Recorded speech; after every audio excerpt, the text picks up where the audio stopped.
यहां भी यही मसला है कि इस्लाम ने ना रोज़ा छोड़ने का ऑप्शन बीमार और मरीज के अलावा किसी के लिए नहीं रखा।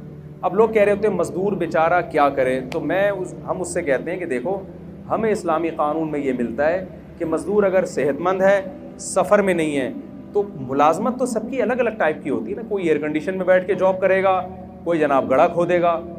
तो अब ऐसा कोई इस्लाम ने मेयार नहीं रखा कि जिसको 1 घंटा मजदूरी करनी है तो वो रोज़ा छोड़ सकता है, जिसको 2 घंटे करनी है या आधे घंटे करनी है वो नहीं। ऐसा ही कुछ नहीं है, सबके लिए बराबर है।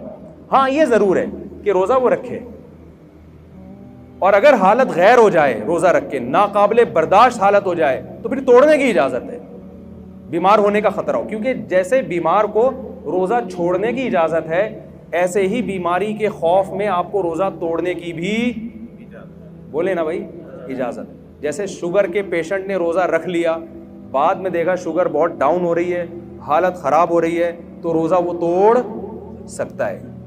तो अब ये शुगर के साथ ख़ास नहीं है।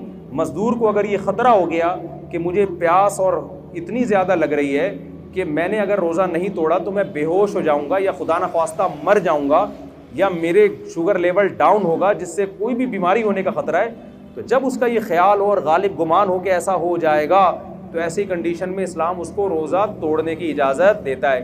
तो उलमा कहते हैं जो कोयले की कान में काम करते हैं ना, रोज़ाना रोज़ा रखेंगे और रोज़ाना हालत गैर होने पर रोज़ा तोड़ेंगे, क्योंकि छोड़ने की दलील नहीं है, तोड़ने की है।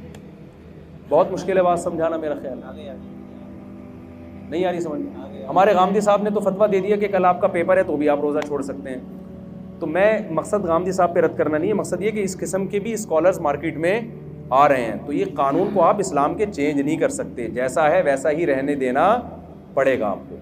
तो आपके पास गर्मी की शिद्दत की वजह से, जॉब की वजह से, पढ़ाई की वजह से, पेपर की वजह से रोज़ा छोड़ने का ऑप्शन नहीं है, और तोड़ने का भी पेपर की वजह से नहीं है, तोड़ने का बीमारी की वजह से है। समझ में आ रही बात की नहीं आ रही? तो अब मुझे एक बात बताओ, जल्दी से बात को ख़त्म करता हूँ।